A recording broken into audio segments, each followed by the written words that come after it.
If you ain't a Gator, you must be Gator bait. If you ain't a Gator, you must be Gator bait. Welcome back and welcome in. It's another episode of If You Ain't a Gator, a part of the Stadium and Gale Network. I got my man David Soderquist back in here again. Glad to have you, bro. How you doing? Good, man. Part of the Stadium Gale Network. Good company right there. Yeah, I've been doing good, man. It's freezing now. Yeah. But Stepped you're in outside. Georgia, so it's even colder for Yeah. you. It was snowing. We had snow flurries earlier today. We had a little bit like towards the evening and then it stopped, but it's supposed to be like 26, 25 degrees tonight. Nope. Absolutely not. Miss me with that.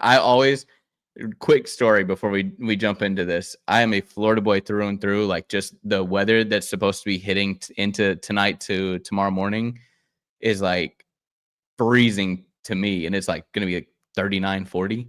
But my brother and I went up to a Packers game for the playoffs, and it got to 9 under, and it was like snow was coming down, everything, and the Packers lost, sadly. And then we were like walking down the ramp to get to the parking lot, and I look at him, I'm like, bro, not to add salt to this wound, but I've never driven snow before.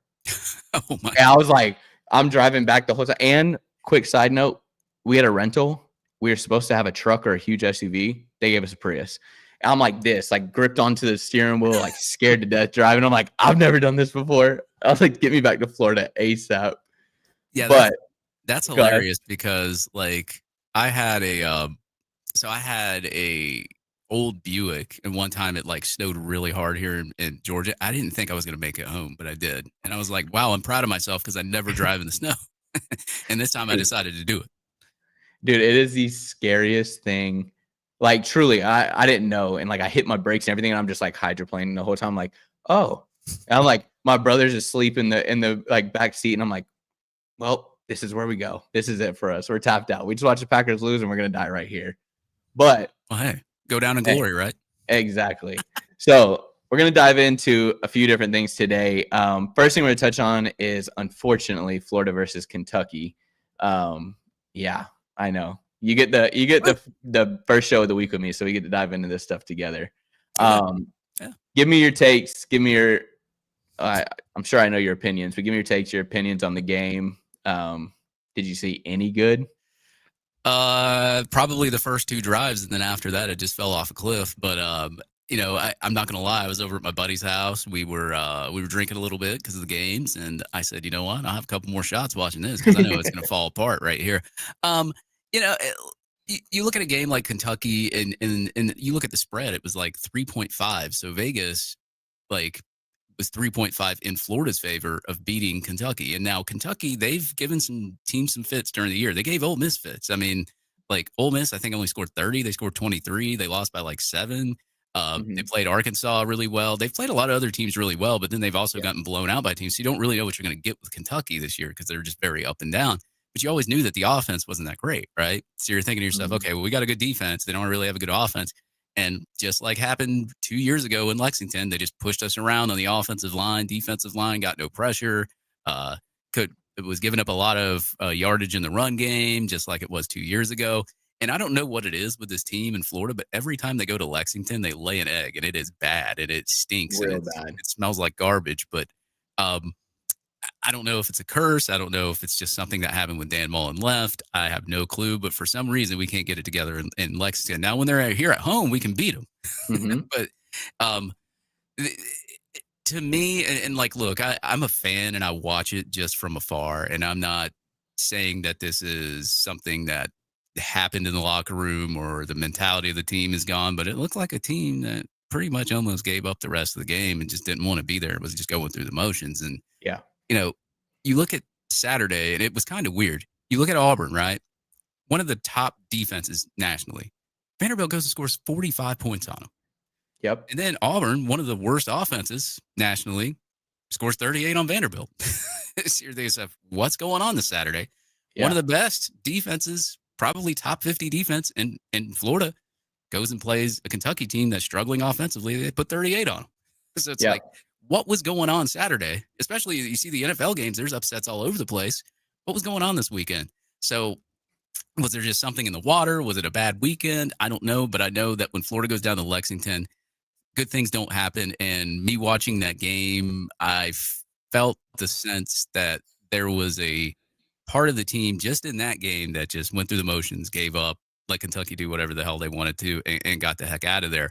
Now, will I say that this team is going to act the rest of the way the rest of the year like this? I don't know. Probably not. They might get up for Florida State. They might get up for some of these games that are rival games. Um, and maybe Lexington and is just a bad place. Maybe Kentucky had a good game plan. Maybe they didn't expect what they were going to get from Kentucky. It took them too lightly, and they went ahead and pushed them around for 4 quarters. But at the end of the day, didn't look good. And, Billy Gonzalez talked about it in the presser. He talked about, Eugene Wilson. He's going to be out with tightrope surgery now. So you're not going to have him. Hawkins is back now because he wants to save his year of eligibility. So right now you got wide receivers just falling off the roster as much as your injury report looks as well. I didn't like the way that the backfield struggled, but I know that there's a lot of new blood back there. Javari Flowers, obviously, he was a reclassified corner. He's still pretty young. He's going to make young mistakes. Jordan Castell's play didn't like it either. Cormani, the rest of those guys, they did okay. They did pretty well, but for a team that's riddled with injuries right now, the way that they are, and having that close game against Georgia and Jacksonville and not being able to pull it off, did that just nail something in the coffin for Florida's team? Is that just, hey, they're done now? Because I have a feeling that if they would have won that Georgia game in Jacksonville, they would have been a hell of a lot more competitive against Kentucky to beat them. There'd be a different fire under them if we'd won that game. I do think too, and it's kind of like when you're going really, really hard, and then that next game, you put everything out there to beat Georgia, and I think DJ put everything he could out there. Just a whole team as a whole was just trying to beat the number 5 team in the country. We got to beat Georgia, And then I think when it comes down to what it did, where you got so many people saying, yeah, that was a catch. J. Michael caught that. And then when you lose like that, it does. I think it deflates you a lot. And I think it is hard to then get up and go play in what's cold weather to most Floridians up in Kentucky. And they got pushed around. I'm just, in my opinion, I hope they got embarrassed enough to where, okay, now the next couple of weeks, they're no, we want to push them around.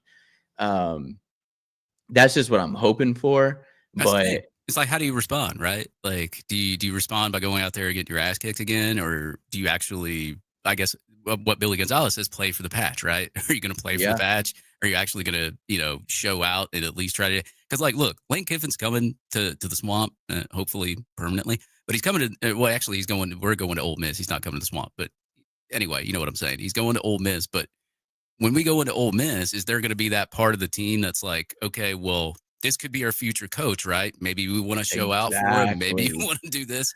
You don't know. So, the storyline this weekend is going to be pretty insane, especially after that presser that Lane had. And I'm sure we'll get into that a little bit later. But it's going to be very interesting with just the rumors that are going around. We all know you can't ignore it on social media. I'm sure the players have seen it. And they asked Billy Gonzalez about it earlier today as well. He did a good job of tiptoeing around it, not trying to talk about it. I would have done the same thing if I was in his shoes. But it's going to be interesting, right? You're going to have a lot of storylines. There's going to be a lot of, school spirit on the Ole Miss side. And then you're going to have players wanting to win the game because they came into the Swamp last year and they got knocked off out of the playoff. You got players that, as I said, on the Florida side, that could be seeing all the rumors on the internet and saying, hey, he could be our next head coach. We don't want to have to hit the portal, and maybe we want to play for him. So maybe they show out as well.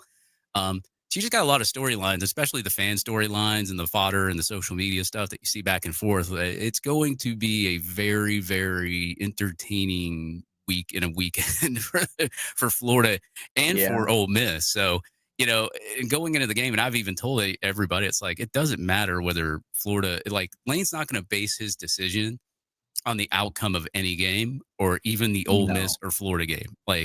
The guy's got something that he either wants to sign an extension at Ole Miss or he wants to come to the University of Florida or even go elsewhere. I've seen rumors of him going to the NFL. I don't think that happens, but but those are just things that people throw out there. But it's not going to decide whether he stays or leaves Ole Miss, right? That's something he discusses with his family. That's a personal choice he makes outside of football.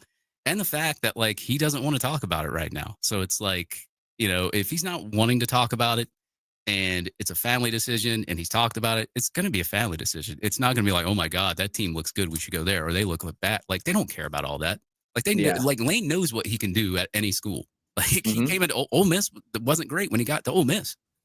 He made him great.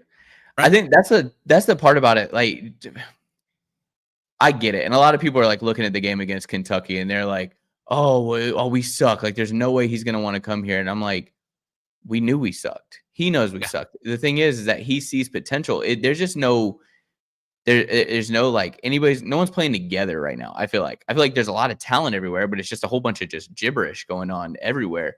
And so, I mean, he's looking at his team. I think that is a big thing. Go out there and ball out this Saturday, because this could be you getting a shot in front of your next head coach. Who knows? No one knows if that's who it's going to be. I don't even think Lane knows if it's going to be Lane. But Yeah. You got to go out there and ball out. Dallas Wilson doesn't have to do that. Him being out, that's fine. He knows what he brings to the table. That's why he's such a sought-after receiver, and everyone wanted him anyways. But there are players that need to go show out and show who they are and what they can bring to the table. But there is a lot. Like I said, I get being deflated, but that game on Saturday was just disgusting. And I was there in the swamp when we played Kentucky and the streak ended of how many years in a row we beat them. I was there for that. And that didn't even suck as much as it sucked like on Saturday. Yeah. And I didn't even want it to bother me, because I'm like, we got an interim coach, but I see that orange and blue hit the field, and then it's just like, just this juice gets flowing through my body, and I'm like, oh, I'm ready. But man, it's just, I mean, it was like truly embarrassing. Like, I just got to the point. I didn't want to wear orange and blue. We got to understand, we do have an interim coach, so it's not going to look the same, right? The Right. team may even look worse at times, like whatever, but like, I should have saw a better effort from the defense. Like, I think the defensive effort was very piss poor compared to what I've seen all year. I mean, the defense didn't throttle when they played Georgia. And Georgia, they've been averaging 30, 40 points a game, and they held them to 24. I mean, technically, it should be 31 with the kneeled ball, but also you were in a bad situation where you had to convert on fourth down, so really you had to turn it over down there anyway. But, like, minus cookies, bananas, whatever you want to call it, like, Florida's defense has been playing a hell of a lot better than what I saw last Saturday. So in my mind, I was just like, these people give up. Like, I've seen them play better. Like, George Gunn's still all over the field. It just felt like nobody else was kind of even trying to just do anything, go through the motions. I know, like, Kentucky is good on the line of scrimmage. I'll give them that. They're very good on the line of scrimmage. They've given other teams fits, but like, even if Florida had lost that game, if they had lost it closed, I wouldn't really cared, right? No. It's Kentucky, interim coach, lots of injuries. I expect to not be as competitive as we'd normally be. That's why the spread was only 3.5. Right. But like, for you to just go in there and they just completely tear you apart from like after the first drive, second drive, like that's bad. Like that should never happen at the University of Florida. Yeah. There's a comment right here that says this team plays just like Napier. Let me just put it on the screen. This team plays just like Napier, no emotion, and plays up to the talent. What's crazy about that comment is because I feel like that has not only just the Napier though.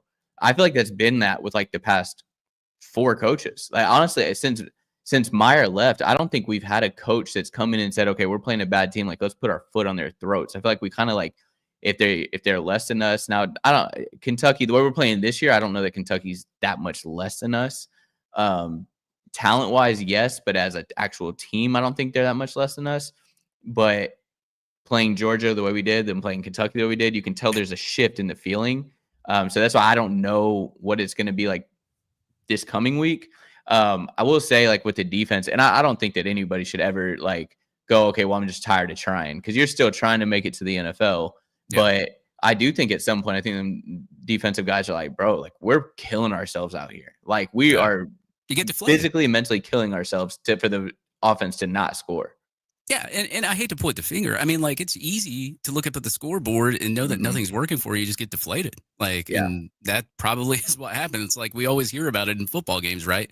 Like, wear that defense down, make them lose confidence, like, and then you can blow them out, right? Like, it's all about having the other team lose confidence. The best coaches in the world can keep their team level-headed even when they are down by 3 touchdowns. And then usually those teams can come back and at least make it a game, or come back and actually win the football game. Nick Saban was really good at doing that, keeping that same temperament and not weeding away from that.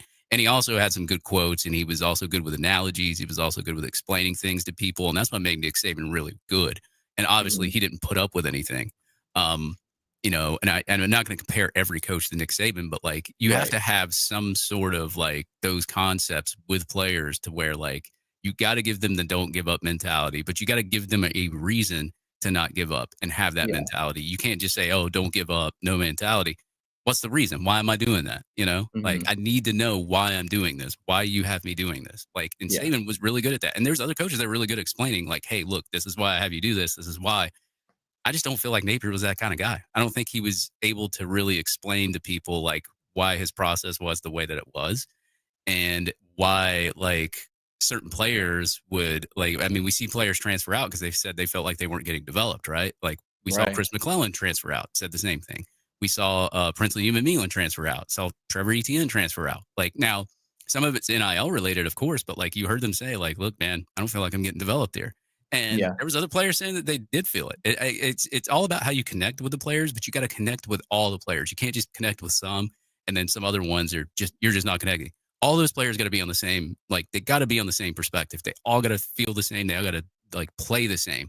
And I think that Napier had the people that like he liked, but I think that there was other people on this team that didn't really take him seriously. And I think that's why you're starting to see some of the inconsistencies. There's a lot of good consistency on defense when he's playing, but I think like the numerous attempts on offense and it not going and DJ like against LSU, I think he should have been benched after the third interception. Like, Yeah. and he kept him in there. And Mhm. um, it's things like that that like players see and they're just like, why do we keep doing this? Like, there's something needs to change here. Like, and I guess Napier, obviously in his tenure, I don't think he was good at adjusting that much. He really wasn't good at like I've watched the past three pressers from Billy Gonzalez. He can tell you how a play's broken down, where the player was at, why he did what he did, and how they're going to fix it. Right? Did you Yeah. ever get that from Napier? Like no. I mean, like you got the same. Oh, we have competitors. We tried this. We might try this. I don't know, but I'm the play caller. This kind of stuff. I don't even think Napier knew half of what he was doing. Sometimes, Yeah. like to me, like when I watch a No. Billy G conference, it's like he can spout out everything and why he did everything, and I'm like, where was this for 4 years? Exactly. But I think that's the thing, right? Is that's been my problem with Napier, and it's just been just having conversation, even like with conversations with Vern, and just talking to him about like his conversation about if you talk to him, one of the main things he talks about, like he had head coaches all the time, but the main thing that he'll bring up is my position coach, my position coach, my position coach. And the big thing with that is that like that's a massive part. And Napier was a part of hiring those guys. And it's like, well, Yeah, you're hiring people that aren't developing these guys. right. Like there's no development. There's nothing coming You're from keeping that. him And that's around. yeah, it just comes from it's with everyone within that facility. And it's like everyone's like, oh well, it's DJ's fault. And I'm like, okay, well, why is it DJ's fault? Is he getting developed? Does he know certain things? Like if you got people that are on Twitter or X and they're watching the clip of him throwing before the Georgia game and they're saying, well, this is what's wrong right there. And it's like, why is a coach in here not changing that? Why are we not working on that? It's just there's different things that comes along with it. And I'm like, And if you could you if you could hired go them. into a presser and actually answer the question correctly and good enough for people to understand, then they'll quit asking you the question. Yeah. They won't ask anymore. But that's the thing too, is that I feel like the whole time that he was there, it's so crazy. If you go back and look at my Twitter, even like last year, I would tweet out exactly what he's going to say before he ever said it. Because I'm like, what he is going to say. I can tell you how he's going to move his hands, and I can tell you what he's going to say to you. And he's going to, as soon as the question gets hard, he's going to open his water bottle or try to, and he's going to sit there and drink on it. I mean, shoot, one of his last press conferences, he was drinking the droplets out of the bottom of it, trying to avoid a question for as long as he could and then go back to just answering or dancing around it. And like, that's the thing about it when it all came down to it. I'm like, if we don't even know what's going on, I'm like, you're not explaining to your players. Like you said, they don't know what's going on.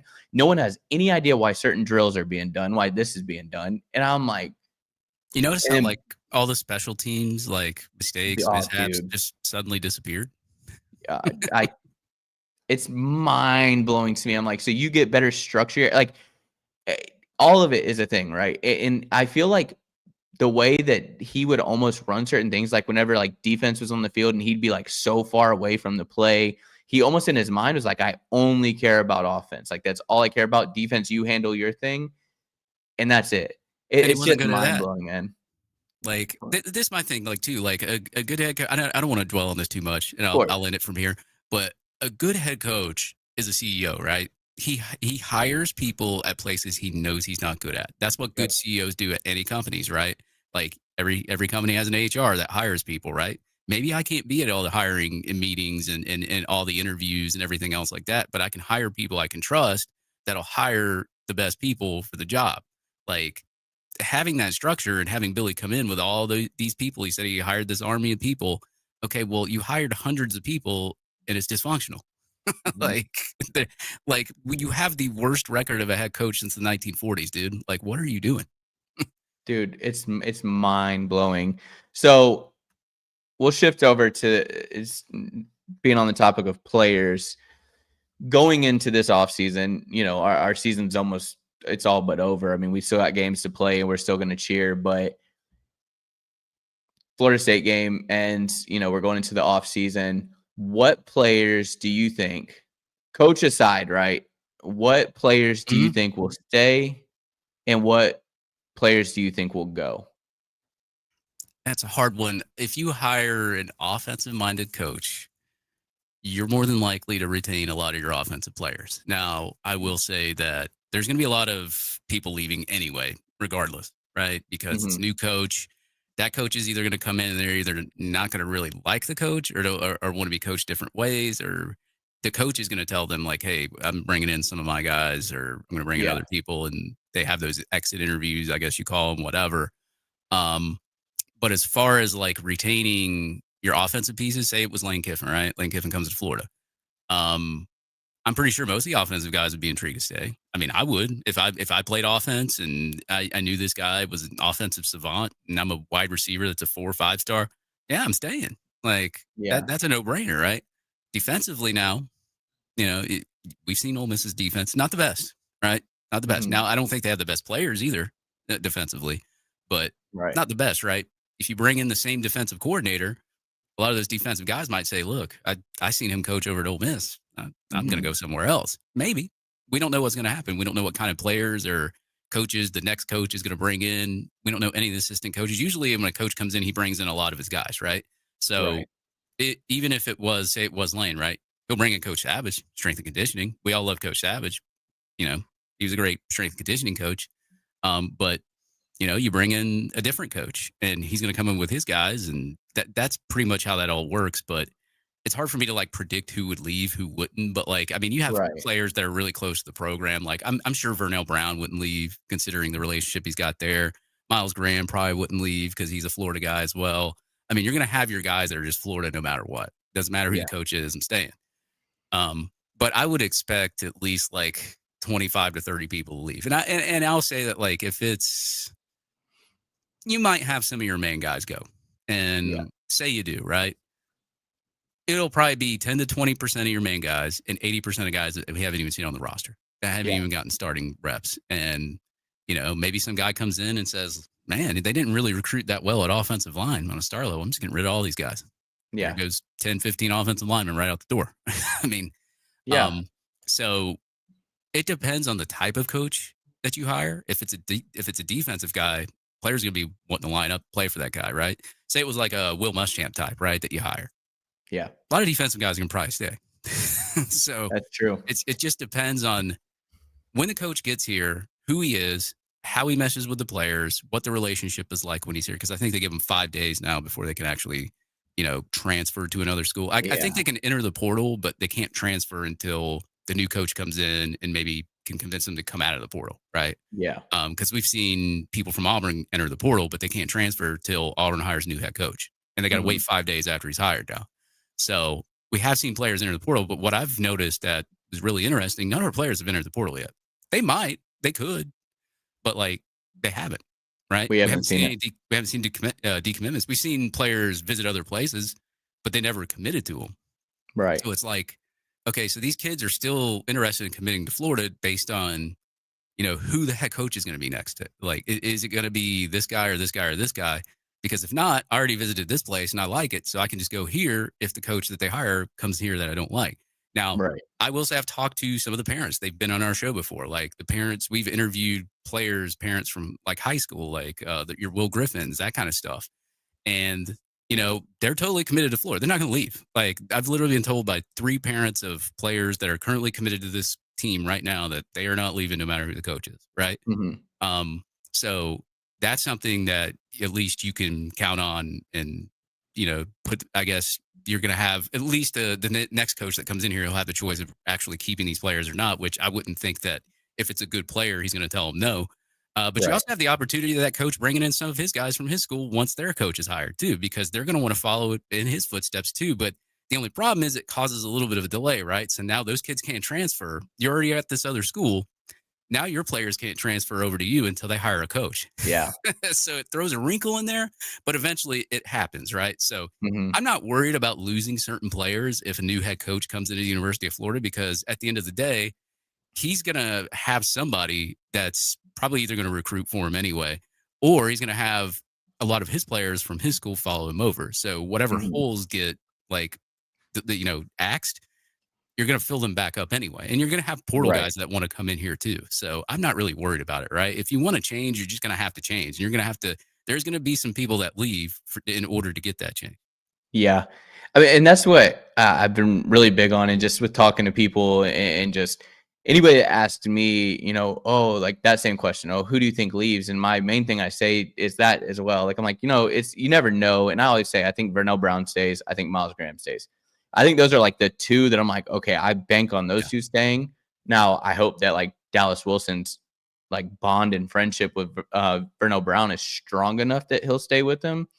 But I guess the way I look at it, right, and I encourage everybody to look at it this way.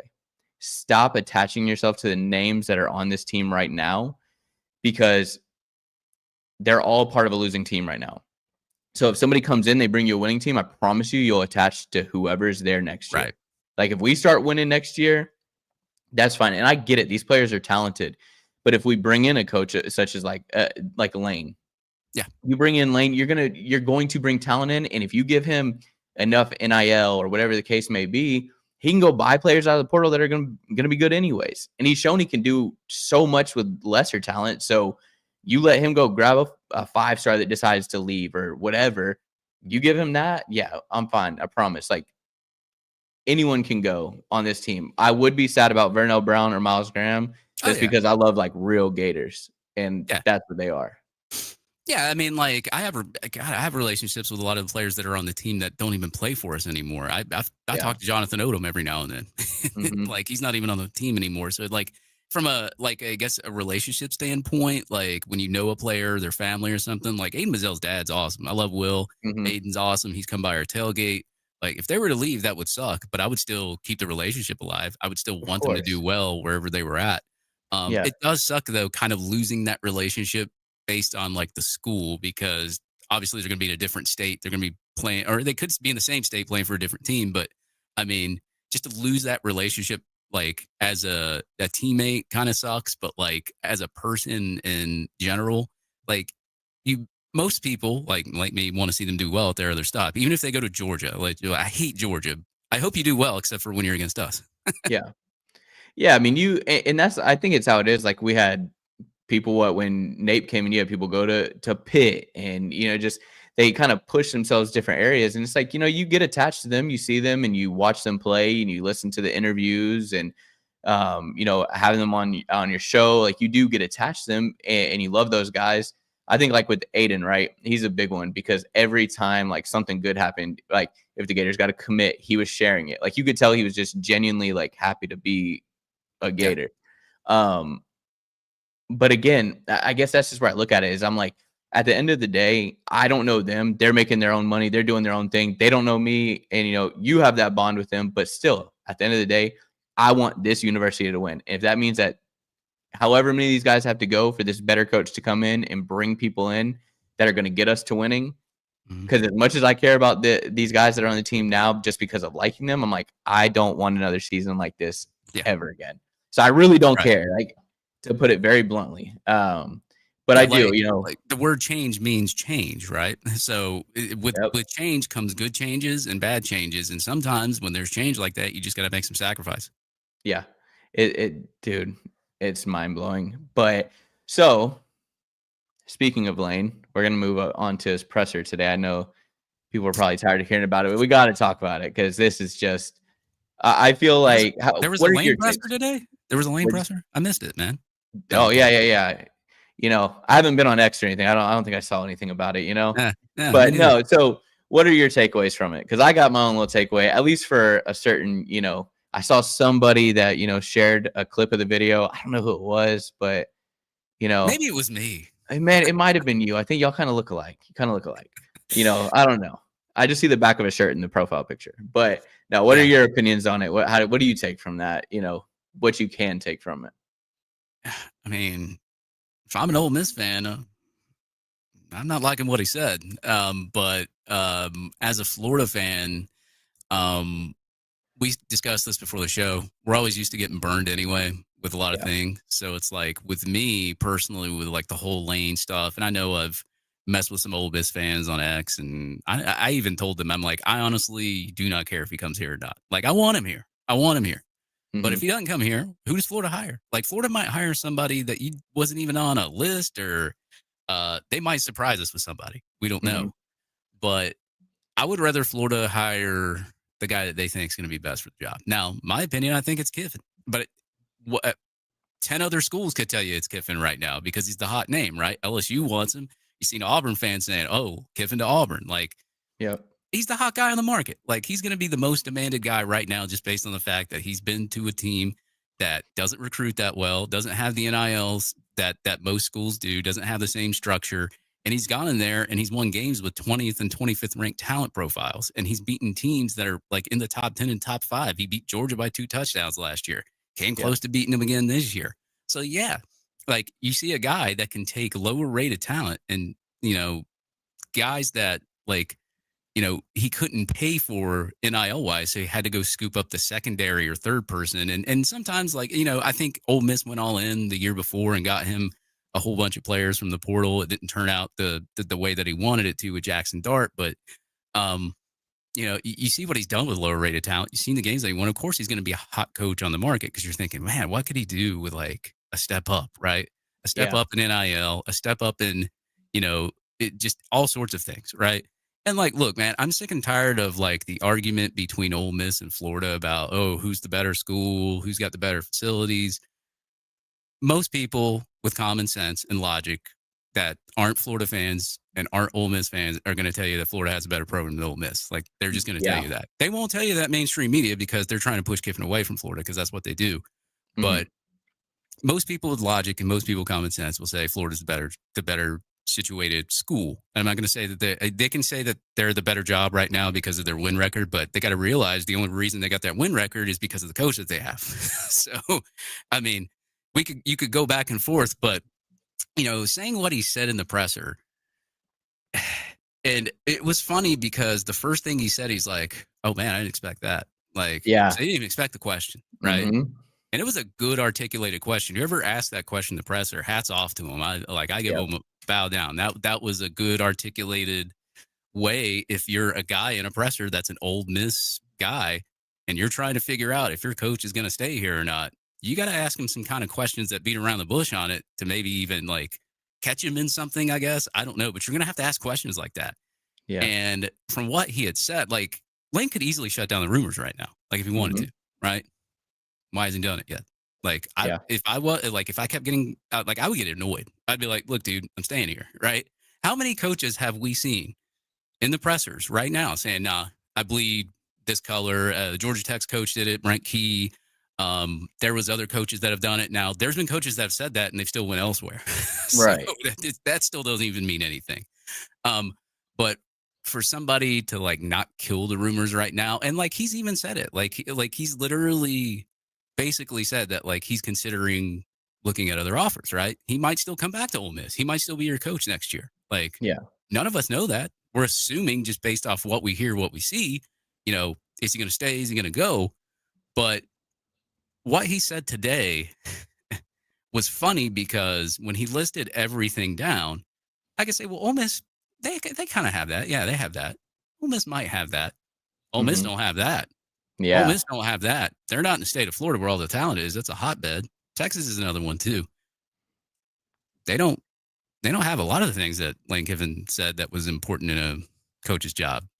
Yeah. So you're looking at that as an Ole Miss fan. You're like, oh God, I don't know about this. Like I've seen it on their boards. Like Mhm. I've went to their message boards. A lot of them are not they were upset today just based off what he said. Now, look, I know he tweets things out, but that doesn't mean anything. Lane's always been like that. Like he's going Yeah. to troll this thing until he makes his decision. So you might as well just get over it. Like tomorrow, he may tweet out something that makes you think he's going to stay at Ole Miss, and he's doing it on purpose. He doesn't want you to know. He wants you to keep guessing. Yeah, he So loves this. yeah, he loves this kind of stuff, and he loves it when people go back and forth off X. But I will say this: if I'm an Ole Miss fan today, now tomorrow he might say something to make him feel good, but today I didn't like what he said. It's point blank. Yeah. You know, looking at so this is what gets me, right? Reading on X and just or wherever you want to gather your information. One of my favorite comments, and I would love to be able to ask these people just in person, just to get a real, so they don't have forever to think about it. I want to ask them when they say NIL changes the landscape. NIL changes these. Mississippi can, Ole Miss can go get with NIL. We can go get players from Florida. It's like, okay, you Why might haven't be they? able to pay, just say, for example, just say money wise, right? Even if Ole Miss matches exact NIL money with whatever Florida is going to be able to offer. Florida offers this much. Okay, we're going to match that, so you stay here. It doesn't mean just because you offer that 5-star player that's from Tampa, Florida, you go, hey, we're going to offer you the same money that Florida, or even $1 million or $2 million more than what Florida is going to offer you.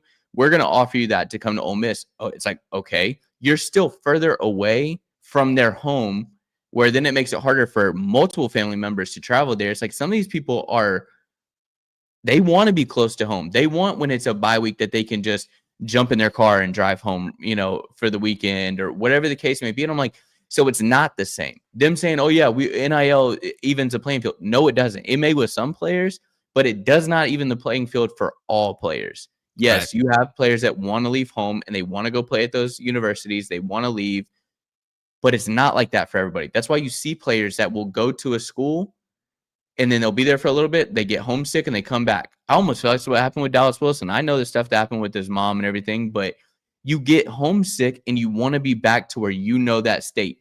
You go out west and you're from Florida. It's like, well, I don't see any Publix out here. Like, I want to come back. I want to go back to where I know that. It's Walmart. crazy to think that, but that is true. Like, you lose that sense of feeling of home. Right. You know what I mean? And so I don't agree with when they say, oh, it evens the playing field. No, it doesn't. Yeah, You cannot go get you can't go get a massive amount of players from Florida. I've even had players on this team, I won't give their names out, but I've had players on this team say that they took less to come here instead of other schools. I won't name the Yeah. schools, but it's NIL is important. You got to have the NIL and you got to have the structure. And the thing with the NIL and why it's so important money wise is the fact that it's not only just getting them to come here, it's retaining them. And if they do really, really well one year, they're going to want more money. People are going to be hitting them up. Yep. So you're going to have not just the NIL to get the players, but to retain them each and every year. And Florida did a really good job of that this year. Unfortunately, it didn't work out, but retaining Jake Slaughter probably costed a lot because he could have went to the NFL last year. Austin Exactly. Barber, retain him. Hasn't been playing well this year, but he probably costed a pretty penny. Tyreek Sapp probably costed a pretty penny. Caleb Banks. I mean, think of all those names that could have probably went to the NFL next year. Yep. And they didn't because we were able to at least supplement them with something to keep them here for another year so they can improve their draft stock. And they were okay with whatever we were giving them. Now, the NFL said, hey, look, dude, if you're a guaranteed first rounder, you're going to leave whatever school you're at just because that NFL money for the first round is ridiculous. So you're just going to leave anyway. But as far as late first round, second round, you might be able to retain somebody that's late first round, doubtful.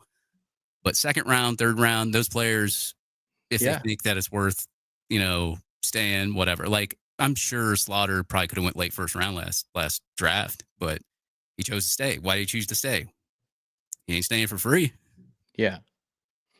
So I looked up real quick. So Ole Miss, their 2026 recruiting class right now, they have 19 commits in this class right now. And they want to talk about they can get anybody they want, this and that. One player from this list is from Florida. Just one. Yeah. He is from Miami, Florida, and he is a 3-star interior offensive lineman. Now, I ain't knocking like stars or anything like that, but I'm looking through here, and you got some 4 stars here. I don't see a single 5-star, but I see some 4 stars here, but not a single one of them 4 stars are a Florida player. Now, you go look at Florida's, and Florida ain't been good at all. You go look at that list, you tell me how many are from Florida and how many are from anywhere else. And the talent is different. Like that level of talent. We've had terrible seasons, and we're sitting higher than them in recruiting. Yeah, that's the other thing too. Like I was going to mention, it's like look at the big 3 right now, right? Florida, Miami, and FSU. You would say right now Miami is probably the best team right now that in the state of Florida, right? And at least this year they are, and they still didn't recruit higher than Florida did. Florida, the thing that I want to let people know is Florida has consistently been in the top 10 for the most part during this whole cycle with Napier. Now, I know 2023 was a kerfluffle with a bunch of players because the NIL kind of screwed a bunch of that stuff up. But like 2024 class, 25, like Napier had under a 500 win average, and he was able to do that losing. Imagine what happens when a coach comes here and he starts winning. That and the fact that, like, I'll even say, I've talked to a lot of these 7-figure, 6-figure boosters behind the scenes. They're willing to pony up a lot to get Lane Kiffin here. A lot. Yep. And you hear on the Ole Miss side, okay, well, we raised $20 million and we raised, and even if that's true, you could raise $100 million right now. But if I'm Lane Kiffin, I'm sitting there and I'm saying, man, this whole time I've been complaining about raising money, NIL, student sections not being full, stadiums not being full. But now all of a sudden that you think I'm leaving, oh my God, you're showing up to games. You're sending me money now. Like, where was this the whole time I was here? Like, that's what I'm asking. Now that you see that, like, Florida's in there, see. And if I stay, will this be consistent? Yeah. Are you going to do this for the next, because then once you do it and you're like, oh, we locked him into into an extension. Are you like you said, are you going to do that for 3, 4, 5, 6 more years? Are you going to want to do that? And I'm like, we did it for Napier. Yeah. It happened for Napier, and it continued and continued, and it's going to continue on for whoever's there. And it's like, I think here's the big thing, right? I think this is the one thing about the press conference that really caught me today. Because I obviously what you said about, the Heismans, they ain't got it. National championships, they ain't got it. There's different things that are there. But the main thing that got me, and this is the one thing that stood out to me, and I was like, okay, that makes me wonder there, is he made the comment that what Saban said was like, he goes, yeah, I understand what he's saying, but some of these schools can get it on a one-off year. I think he's almost like referring to like what Ole Miss is doing this year, like the run. Like, yeah, we can do it on a one-off year, and then other schools can do it continuously because they have more. And I'm sorry, but, and he could be talking about LSU, but if he's talking about LSU, he's talking about Florida in that sense too. Those two.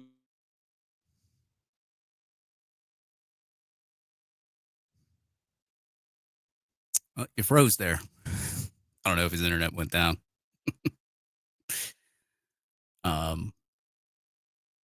I'll wait for a little bit.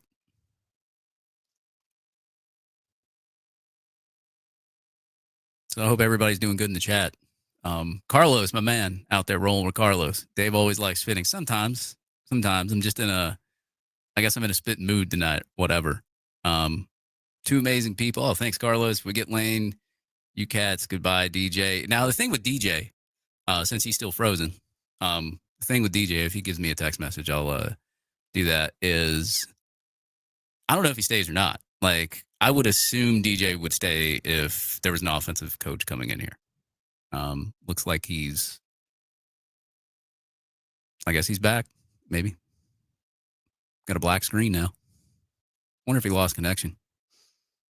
But like, I would assume he would stay if it was an offensive coach. That's just me. That's just whatever. But if he doesn't, I don't know what just happened. Okay. I was just answering questions from the chat. while you're Oh, gone. cool. Thank you for holding that down. I don't know what just happened. My internet is like everything started spinning. I was like, oh no, sorry about that, Well, everybody. see, so Shelton on Hightop tends to like go to take a leak during the show, so he leaves me with like the chat. So I just kind of There we I go. just pick it up from there. Yeah, I knew But you'd yeah, have it. I was like, I don't know what I was about to text you. I was like, I don't know what just happened. yeah. Go ahead. I don't know what you were touching on. Oh yeah, I'll let yeah. you You were finish. talking about the lane. We were talking about what he said in the presser and all that. And Oh yeah. the thing with me too that like I've always thought about. It's like we've heard him talk about different jobs. We've heard him say what he's got to say in his presser, right? Mm-hmm. We already know what he can get here at Florida, and he ain't gonna. We already know a lot of the stuff that he can't get at Ole Miss. He'll get here at Florida. I think he knows that too. And my big thing is like this. Okay, well, if that's what's important to you, the decision's easy. Yeah.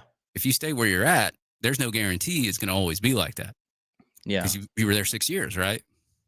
So if you choose to stay there, you're choosing to take that risk to stay there. And I hear from all these media people that say, oh, well, Lane would be a hero if he won 9 and 10 games and they would build him a statue in Mississippi, right? Mm-hmm. Okay, well, do you want your statue built in the state of Mississippi? Or do you want your statue built in a different state, but be nationally instead of just, okay, you're the state champ? I'd rather be a national champ than a state champ. Yeah.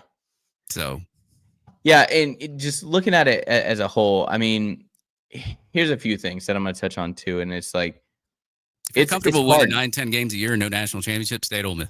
I don't want you here. I don't want you here anyway. If yeah, that's what you're comfortable exactly. With.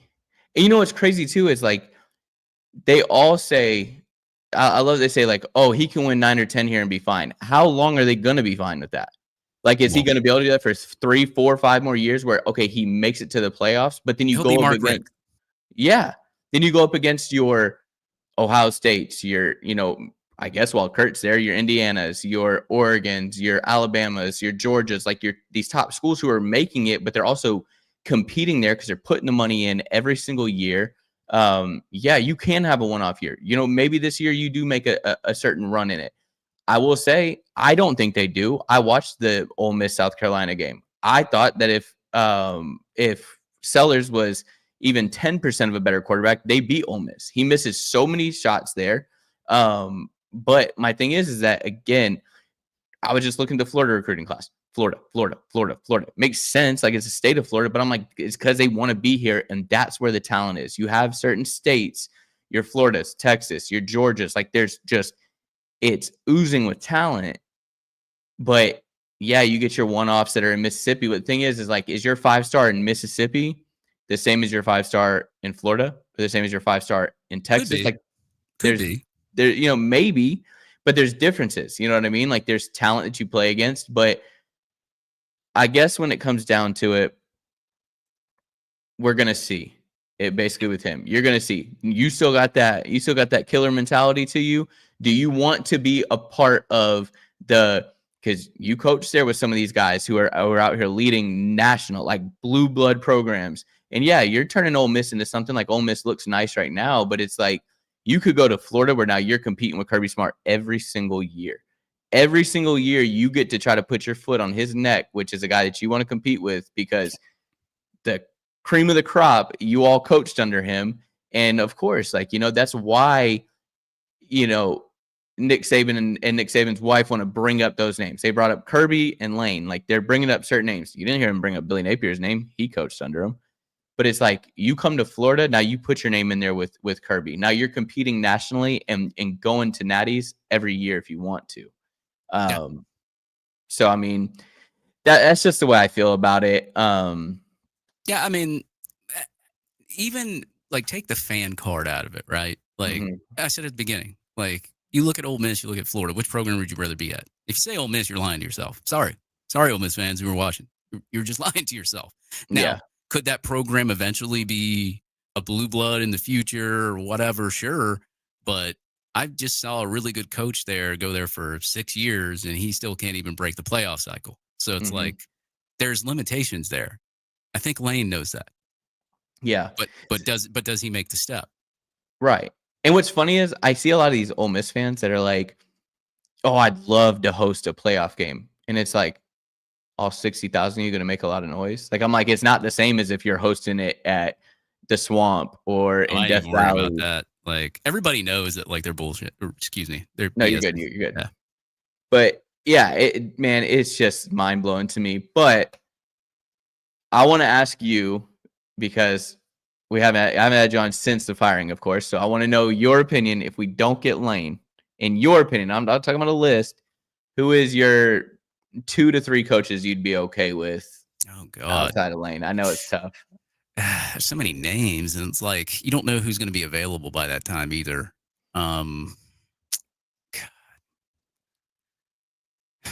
It's hard. Dude, the coaching market outside of Kiffin is like, it's not great. It's not flashy. Mm-hmm. Not saying that a coach that's not flashy could come here and do a really good job. Maybe go to the NFL. I've heard Todd Monken's name floating around.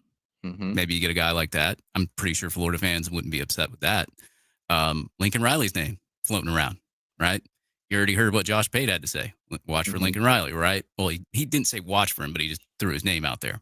So basically saying, hey, look, Lincoln Riley could go from USC somewhere. Now, Yeah. I've heard his name considered at Florida, but I don't think he's a realistic option right now. You would go, I would go with a name like that if that was to happen. Offensive guy, recruits really well, has a #1 class now. Bring him here. But the only concern I have with him is how he left Oklahoma. Mm-hmm. And now he already wants out of USC. So Right. you already left Oklahoma the way that you did. Now you already want out of the current situation you're in. How do I know that you're going to come here and stay here for 3, 4, even 5+ years and build a program? Like, you didn't build Oklahoma, you left. You're not building USC because you're probably going to leave now too. Mm-hmm. So, and you think Lincoln those Riley, USC fans are bad? Wait till you get to Florida. Lincoln Riley, from a coaching acumen, I'm fine with that. I'll just have my questions outside of that. So I guess you could say that, even though I don't think he comes here. A Todd Monken from an NFL, I would take that. I'm sure Florida fans would be okay with that. The Schumann rumors, I don't know where that came from. Like, I haven't heard Schumann's name anywhere. Even behind the scenes, nothing. I don't even know where that came from. I think it's Georgia fans trying to get us to take him off their hands. Yeah, of course it is. But like, that is nothing. That's nothing that I've heard anywhere. So I would say, realistically, from a coaching aspect, if you want the best coach that's out there, you go Lincoln Riley or a Monken from the NFL or somebody from the NFL, right? Yeah. That wants to come back to college. Other than that, the coaching market, like, I like Alex Golish, but I haven't seen enough from him, right? He gets the best out of his teams. That's what I love to see. Like, he's done well at USF. Like, who knows? He'd go to a program and make him great. Yeah. But he's not going to be a name that's going to draw big time recruits. But NIL pretty much draws big time recruits anyway, right? Can you bring him into a bigger program and he can do very well there? Sure. I mean, stuff they did at Tennessee impressed me. Would his offense be, can he adjust his offense to modern day college football? Because it works right now. Will it work later? Yeah. You don't know that. So that's the problem with up and coming coaches. It's like, we've hired so many of those and they failed. And I don't think Florida is trying to go that route this time. Like, they're just like, we need to hire a proven coach that can come in here and win football games because, Muschamp, he's a proven defensive coach, not a proven head coach. Jim McElwain, not really a proven head coach, did good at Colorado State. Dan Mullen, he played in the SEC. I actually did not mind the hiring of Dan Mullen because he had SEC experience, offensive guy. I knew the offense would be good. If he could get the defense right, he could be successful. We also have him with that. Napier, I was on the fence when we hired him. I mean, he was the hot name on the market, but I was still on the fence because you look at his record at Louisiana Lafayette, it's great. Look at the scores of the games. Yeah. 3-point wins, 4-point wins, didn't really blow anybody out. Like, few blowouts, nothing much. It's like, does he know how to, like, is he just going to keep every game close here at the University of Florida? Or and basically that's what he did when he was here. Yeah. We never blew anybody out, hardly. So, kept him close on the wrong side of the game. Realistically, I would say like a Lincoln Riley, Todd Monken type. But I just think having an offensive-minded head coach in this day and age of NIL is very more important than a defensive coach. Yeah. I think Nick Saban said it one time too. Like, offense is starting to take back over the college football game. I think it's more vital that you hire a coach that knows at least half of what he's doing and can maybe take over the other half, because these dynasty things, they're dead. Like, you can't really have a dynasty as a football team anymore. There's too much No. money floating around. Texas Tech Mhm. starting to get 5 stars now. Texas A&M, Florida, Georgia, Tennessee, LSU. I mean, look at Georgia now. Like, they're still doing great. Georgia still recruits very well, but now they're capable of being beat. Yeah. They used to not be capable of being beat. They were hard Yeah. to beat back in 2017, 18, 19, 20. Hard to beat. Now that NIL's taking over, there's some kinks in the armor. The defense isn't as good as it used to be. Yeah. Yeah, and that's what I think the college game is coming to. I think that, like, obviously the NFL is what they all strive to get to. Yeah. I think if you in today's college, I think if you can have a decent defense that can at least get you a couple stops. If you have an A offense and even a B minus defense, you can win championships. Yeah. But you do have to have Franklin's, that. I would say, I just saw Franklin. I don't even think he's that bad of a name. Like, yeah, he got fired at Penn State, but he won a lot of games there. He didn't get over the hump, but look at where Penn State's recruiting was. Like, it was good. It wasn't great. Mm-hmm. Can you bring a coach in here, give him some NIL dollars, and get you top 5 classes and manage offense and defense? Yeah. I didn't mind Franklin's name when it came up. I was just like, I'm not impressed, but I wouldn't mind it. I think the reason the Franklin hire, here's my thing. I think the reason the Franklin hire seemed so bad is because it almost seemed like a lazy hire to me. Like, not in a sense that, like, I believe that. I think that's why so many people kind of scoffed at it. Is it was like, oh, well, that's an easy hire. He got fired. You don't have to pay a buyout. Like, you're being cheap. That's why I think it was like that. But I guess I kind of just bring the question up about who the other coaches would be, because it is, we all, we sit here and talk about it's Lane. And obviously you want Lane, I want Lane, everybody wants Lane. But when it comes down to it, I want whoever's going to win ball games here. I want to compete for championships. That's what I want to do. I'm tired of sitting on my couch and turning on the last championship being from when VHS tapes were a thing. Yeah, I'm just sick of it, man. And at least we were in the DVD era, right? Yeah, exactly.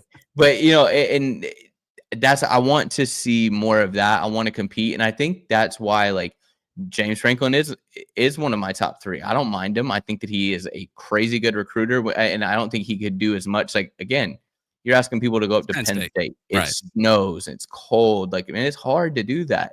But and when you got the recognition of, like, an Ohio State, like, it's easy to get receivers there because they're just a receiver hotbed right now. But he will recruit in Florida. I think he would be a great coach. Now, is that who I want? No. I would love to, I want Lane. But after Lane, it does fall off a lot. And if you tell me that, okay, it's no Lane, and you get me, James Franklin, cool. I'm cool with it. I'm not going to be mad at it. I'm going to be a little sad, a little down, because, I want to run around here playing train noises and annoying the crap out of my family with train sounds. And, that's what I want to do. But I want to win ball games. At the end of the day, that's what I want to do. I want to wake up on a Saturday morning. I want to watch College Game Day, and I want to know that we have a chance to have game day in Florida, and I want to know that we can compete in these games. I want to stop having game day go to Miami when they're playing Florida, because they go, how can we embarrass Florida a little bit more? That's what I'm sick of. Yeah, I mean, since Florida was on their whole tear in the 06-08 era before Nick Saban, I guess you would say, dethroned Urban, and Urban came back and beat him in Ohio State, we were the hated team, right? Mm-hmm. Nobody liked us. For some reason, they still have a vendetta. Nobody likes us. So why would somebody like Lane Kiffin not want to come to Florida and be hated by the rest of the country? Because he is the ultimate guy to be hated by. Like, he literally, when he talks about Spurrier, it's funny because it's like, I've always thought that about Lane to begin with anyway. Because, I mean, guess because he wears a visor, but, like, the way that he is social media wise, the way that he interacts, the way that he does things, like, it's so similar to Steve Spurrier, but it's the modern day and age of Steve Spurrier, basically. Do you think Steve Spurrier, if he was in this age, do you think he would be picking up his phone and tweeting things out? Hell yeah, he would. Dude, in a heartbeat. And, like, with Lane going, oh, I thought we were talking about the Mississippi State game. Oh, we're talking about ours. My bad. Like, bro, I love that. Like, throw a jab at Florida State. Like, listen, that's the main thing. That's the one thing I want of a coach. I want a coach that comes in here that when we're playing Florida State or we're playing your Georgias, like when we're playing our rivals, I want our team to hate them that day. Like, I want that rivalry back. I get at the end of the day, it's not as much a rivalry to those players as it is the fans, but I want those players to at least feel it. Like, I want them to go in there wanting to give me some fights beforehand, like make it ugly. That's what I want. So what you're saying is there's not an 8-phase process to that, right? Well, yeah, man, and that's why I think with Lane, I'm like, if he comes in here, he's bringing that swagger back. Like, he is bringing that back. I want the coach that's going to call timeouts when we're up by 40 and make you have to sit there and feel it. You do something else. Okay, watch this. I got you. That's what I want. Yeah, and what was funny, the funniest thing that cracked me up about Lane this year was when he was doing the fake timeout to the referee. Yeah. Makes fun of Kirby. Exactly. See, that's the stuff that, like, man, you're going to get that from him. And I agree. I've seen people ask, like, are you going to be able to take Lane if he drops the game? Are you going to be able to take his smart comments? Are you going to I'm telling you, you're going to have he's going to win more than he's going to lose. And so that's the biggest thing. I want those great games again. I want to be a part of these games. I want to be in the top 10, and I want to be going against another top 10, whether it be Florida, Georgia, and they're both top 10 matchups, and you got it going down to the wire. Like, I want games like that again. Not like, I'm tired of seeing that if we had beat Georgia last Saturday where everybody goes, oh, Florida upset Georgia. No, I don't want it to say upset anymore. I want it to just say Florida beat Georgia or Florida beat so-and-so because we're a top team. I'm sick of seeing Florida upset so-and-so. Yeah. I hate that. When do we get beat and it's an upset? Well, I guess they said that the Kentucky win was an upset, and I'm like, there's 2 3-win teams playing each other. How's it an upset? Yeah. I guess per Vegas odds it is. But yeah. I guess if you look at it betting wise, But it's a major upset when somebody plays us, right? Like, because they want to make a big deal out of it, like because they want it to make news waves and all that. Okay, cool. Well, let's get a good head coach in here that can actually make it an upset. Like, if we were to lose, because no coach is impervious of losing. Nick Saban's lost before. Yeah. But do you lose enough to at least give you a shot at that playoff? That's all that matters to me. Yeah. I mean, and my thing is too, just like Junkyard Dog said, I don't think that Lane coming to Florida necessarily scares other head coaches. If it does, I promise you should fire that coach immediately. Yeah, especially not Kirby Smart. I think Kirby Smart is good. However, I think he knows that he's one of those top guys, but that's why we want Lane, is because we want to know that Florida Georgia game has as a standpoint to it. I want to know that it means something going into the SEC for an SEC championship game. Like, if we beat Georgia last weekend, that doesn't do anything for us. We just hurt them. I'm tired of feeling that way where it's like, oh, I just want to ruin seasons. No, I don't want to ruin seasons. I want to ruin their chance of getting to the SEC championship game because we won and we're on the way to go to it. That's what I want again. I want to ruin somebody winning a national championship is what I want to do. Exactly. That's what I want to do, because I want to be in it and I want to ruin their chance of it. I want to see them go home sad. That's all there is to it. Yeah. Dude, it's got to be Lane. It's got to be. I mean, listen, I got $20. I'll send to help out right now. I've heard people say Lane or bust, and that's true. That's how I feel, right? Yeah. Whatever. But I've also seen Florida do some things I never thought would happen behind the scenes last second, and they do some things. Mm-hmm. That's not based off inside info. But what if Lane doesn't come here? What if they go after an NFL guy that we're not thinking about? Yeah. What if they go after somebody that wants to be back in coaching that we don't think about? Mm-hmm. There's always that spot. There's always that chance. I mean, look at, I guess this wasn't a good hire, but at the time, the resume was like, oh, okay, well, that was a move. LSU hiring Brian Kelly. At the time, the success he had at Notre Dame, you're just like, maybe he might work out in the SEC. Maybe not. Turned out he didn't work out, but I mean, nobody expected LSU to just go out there and get Brian Kelly because they lost out on their main target. But that's what happened. I mean, Florida hired Mullen was Florida's third target that coaching cycle. Missed out on Chip Kelly, missed out on Frost, got Mullen. Came in here and won 10, 11 games. Would have been in a playoff if the playoff existed back then, the expanded one. but then he fell off a cliff. He Mhm. went 8-4 the 2020. Everybody knows the whole story on why he fell off a cliff. I don't need to redo all that stuff, but at least sometimes your first choice sometimes can be not your best choice. But Yeah. in this case, like just based off what I saw, no, everybody wants Kiffin for a reason. Most Yep. successful coach out there right now with no talent. Yeah, that's why I don't think it's necessarily like Lane or bust in the sense of that, like, if we don't get Lane, we're just going to suck forever. I don't think that's I don't think that's what it is. My reasoning for Lane or bust is I think that if you get Lane, I think that you compete right away Oh, next you year. absolutely do. Yeah, but I think Absolutely. anybody No else, question. yeah, anyone else, then you got a little bit of rebuilding to do. Yeah, you can do the transfer portal, but I feel like Lane is almost a guarantee. You could give him really anybody. I think he can make it work. But anybody else, then you're rebuilding. You're not necessarily rebuilding, but you're doing more work than what Lane will do. And I think that the recruits have said it, the players have said it. Everybody wants it to be Lane, and then they'll stay put as long as he will have them there. You know, Yeah. I think that's the other thing is a lot of people need to understand that just because a player leaves, it doesn't necessarily mean that they just left because they wanted to. It might mean that Lane just says, "Hey, you ain't gonna fit here," or whoever says you're not gonna fit here, you got to go. I also think like Lane knows the expectations here. Yeah. Relationship he's got with Spurrier, we all know about that, right?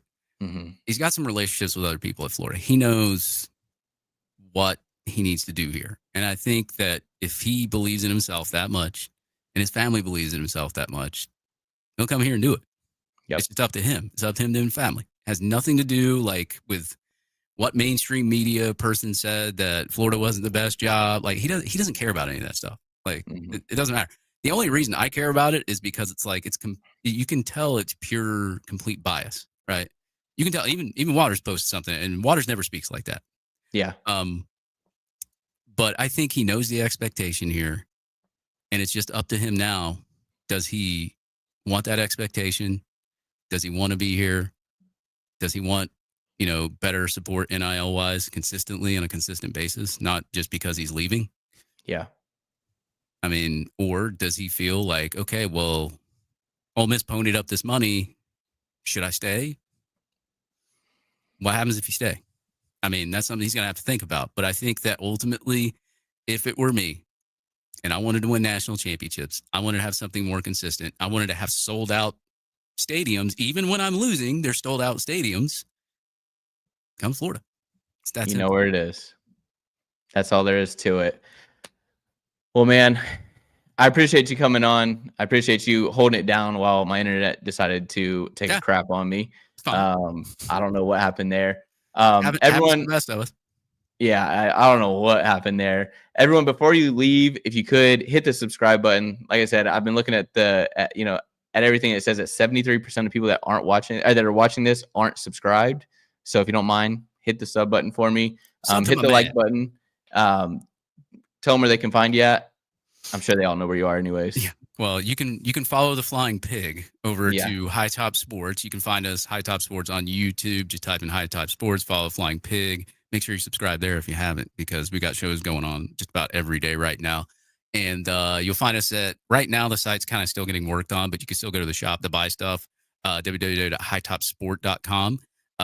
We got a shop there full of merch. If you're a Florida Gator fan, some of it's cool, some of it's funny, some of it's just, we got all sorts of stuff on that page. And you can follow me on X at Hightop Dave. You can follow the show at Hightop Sports on X as well. Yes, sir. Yeah. Go buy some merch. That merch is so funny, especially the one with Cody. Yeah, that one's hilarious. Like, I saw beer it, reviews, like, man. Just great. I didn't so I told Shelton the other day, I said, is he doing beer reviews now? I didn't know that. Yeah. I see him in the morning time. I'm like, good gracious. And then I'm like, sometimes I don't get to catch all the shows. So like, cause they've been pumping them out like crazy. So it's like, I'm trying to catch up with them, but it's hard. Sometimes I catch just a little bit and I go in and I'm like seeing Cody like dancing around with his beer. And I'm like, you know what? I don't have that much energy right now. I'll be back in like 20 minutes. We are talking football. I can't do it.